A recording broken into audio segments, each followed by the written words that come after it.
Olá, pessoal, sejam muito bem-vindos. Hoje a gente vai mergulhar num assunto que é, sem dúvida, uma das ferramentas mais importantes no nosso dia a dia de consultoria: os canais e a largura do Wi-Fi.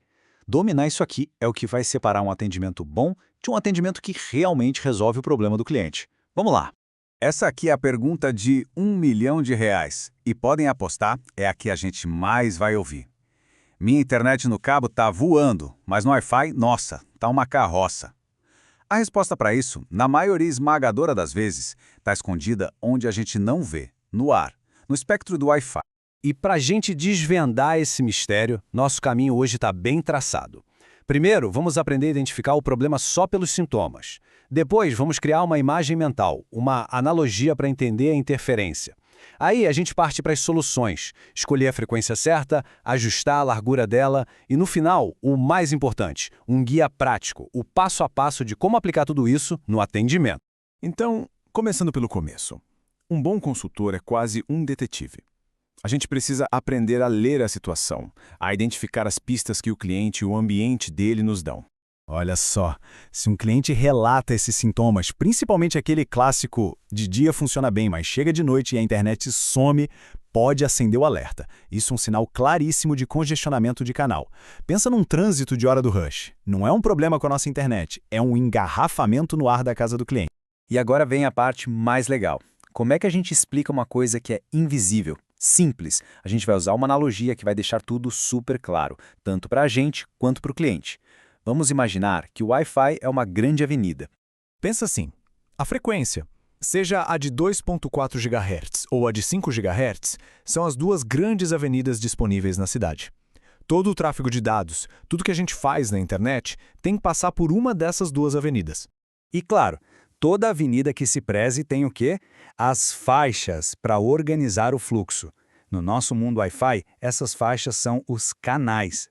Cada rede sem fio, a do nosso cliente, a do vizinho de cima, a do vizinho do lado, cada uma está tentando andar em uma dessas faixas. E para completar o cenário, os nossos dados, o vídeo da Netflix, a mensagem no WhatsApp, o e-mail do trabalho, são os carros. Milhões e milhões de carros tentando passar por essas faixas o tempo todo.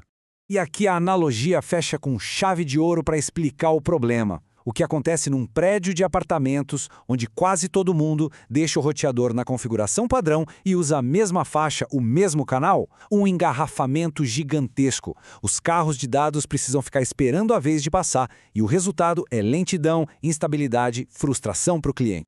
Certo. Agora que a gente entendeu o problema do engarrafamento, vamos para a solução. E a primeira decisão, a mais estratégica, é escolher a melhor avenida para o nosso cliente trafegar. A escolha entre 2.4 e 5 GHz é o nosso primeiro passo. E aqui está o dilema. A avenida de 2.4 GHz é como uma estrada antiga. O sinal vai longe, atravessa paredes melhor, mas ela é estreita, tem pouquíssimas faixas e está sempre lotada. Já a de 5 GHz é uma autoestrada moderna, larga, com um monte de faixas livres, super rápida, só que o alcance dela é menor. E quando a gente fala que a avenida 2.4 GHz tem poucas faixas, é sério. Na prática, para uma faixa não interferir na outra, a gente só tem 3 opções de verdade. Só 3. Guardem bem esse número. E os 3 canais mágicos são 1, 6 e 11. Usar qualquer outro canal, tipo 3 ou 4, é como tentar dirigir no acostamento e ainda atrapalhar quem está na faixa do lado. É pedir para ter problema. Então, a regra de ouro é: na rede 2.4 GHz, a gente fixa o canal em 1, 6 ou 11. Ponto. Beleza, já escolhemos a avenida e a faixa. Agora vamos para um ajuste mais fino. Um detalhe que faz toda a diferença: a largura da faixa. Pensa nisso como se a gente pudesse escolher se a nossa faixa vai ter 1, 2 ou 4 pistas. A lógica aqui é bem simples de pegar. Uma faixa de 20 MHz é uma pista simples, uma de 40 MHz já é uma pista dupla, e uma de 80 MHz é uma super pista expressa. Quanto mais larga a faixa, mais carros de dados passam de uma vez, ou seja, mais velocidade. Só que, aqui vem o pulo do gato. Uma faixa mais larga também ocupa mais espaço e fica mais suscetível à barbeiragem das faixas vizinhas, à interferência. Em um lugar cheio de redes Wi-Fi como um prédio, usar uma faixa muito larga é como tentar dirigir um caminhão enorme numa ruazinha lotada. É por isso que, na avenida congestionada de 2.4 GB, a gente sempre usa 20 MHz, a faixa mais estreita, para garantir estabilidade. As larguras maiores, de 40 e 80, a gente deixa para a avenida 5 GHz e, de preferência, quando o ambiente está mais livre. E estes são os erros que a gente mais vai encontrar e precisar corrigir. Usar 40 MHz e 2.4 GHz num condomínio é o campeão de problemas. Deixar o canal no automático também pode ser uma furada se o roteador não for muito inteligente e ficar pulando de canal ruim em canal ruim. Muito bem, chegamos na parte crucial. Com toda essa teoria na cabeça, como a gente transforma isso em ação? Como a gente resolve o problema do cliente na prática? Esse é o nosso guia de bolso.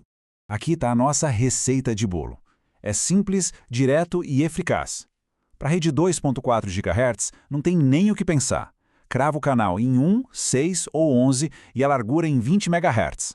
Já na rede 5 GHz, a gente tem mais flexibilidade. Começa com 80 MHz para dar aquela velocidade máxima.